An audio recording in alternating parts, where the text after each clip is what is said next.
Siamo con Don Maurizio Patriciello, il simbolo della lotta contro lo smaltimento illegale dei rifiuti, un problema che è scoppiato nel sud Italia, però riguarda tutta l'Italia. Raccontava prima che è venuto proprio a Vicenza e rifiutando altri incontri nel sud Italia perché voleva parlare di questo problema in zone dove forse credono che non sia un problema centrale.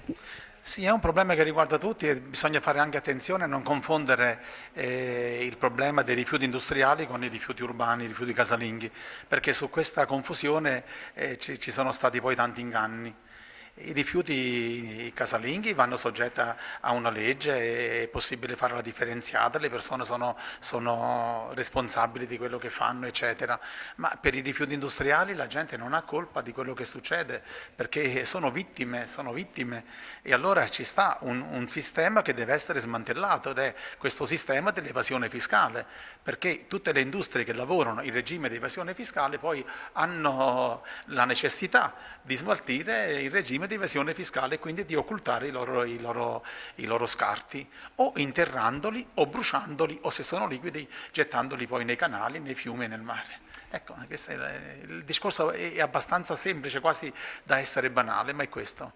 Ecco, raccontava prima, la storia è partita da Facebook grazie ai social network, un modo per comunicare, una nuova forma di democrazia per la comunicazione, è anche stato importante questo internet e il mezzo di Facebook. Sì, questo sì, io ci credo. E questi mezzi sono ambigui, possono fare tanto bene, possono fare tanto male, bisogna vedere come li si usa.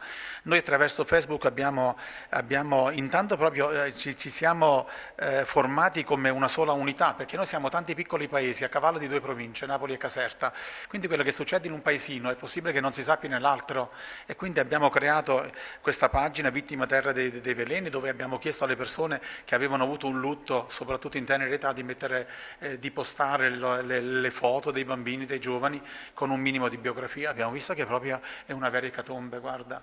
L'ultima ragazza è morta 22 anni, è morta l'altro giorno, nel giro di 20 giorni, una leucemia fulminante, ma di queste storie ce ne sono tantissime. Non c'è una casa che non ha 2 o 3 casi di tumori all'interno della stessa famiglia. C'è qualcosa che non va. Anche la scienza, questo l'ho ricordato poco fa, il direttore dell'Istituto Pascale, Tonino Pedicini, ha candidamente confessato che anche la scienza è arrivata in ritardo. Ha detto: la scienza ha peccato di ignavia e di superbia. Ma noi ce ne siamo accorti noi per primi, proprio da un punto di vista proprio pratico. Cioè, io ne parlavo con i miei confratelli, dicevo: ma notate anche voi tutto questo aumento di persone che muoiono anche in giovanissima età o anche a 50 anni, 55 anni? Di che cosa? Di tumore. Ma qualcosa sta succedendo. Noi non siamo scienziati, io lo dico sempre quando vado ai convegni con gli scienziati. Io non sono uno scienziato, voi siete gli scienziati, voi dovete farlo. Io vi porto il grido di un popolo, io vi porto quello che raccolgo, ma le risposte dal punto di vista scientifico dovete darle voi, così come la politica, le risposte dal punto di vista politico devono darle loro, non mica io. Ecco, esatto, è un problema ancora attuale oggi, lo smaltimento illegale dei rifiuti, e la politica non sembra volerlo risolvere, anche nonostante abbia fatto una legge che però diceva che non è stata... No, la legge è nata piccola piccola ed è rimasta piccola, e pensa solamente che si va ad arrestare chi brucia il rogo, ma non si fa niente per arrivare al mandante. Anche l'esercito, vedi, hanno mandato l'esercito, a parte il fatto che non è che si... vabbè. Ma ragioniamo, arriva l'esercito in Campania per un anno. Mettiamo l'ipotesi che questo esercito sta facendo delle cose bellissime, tra un anno se ne va. Allora abbiamo detto: ma non ci mandate l'esercito, potenziate invece le forze dell'ordine presenti sul territorio.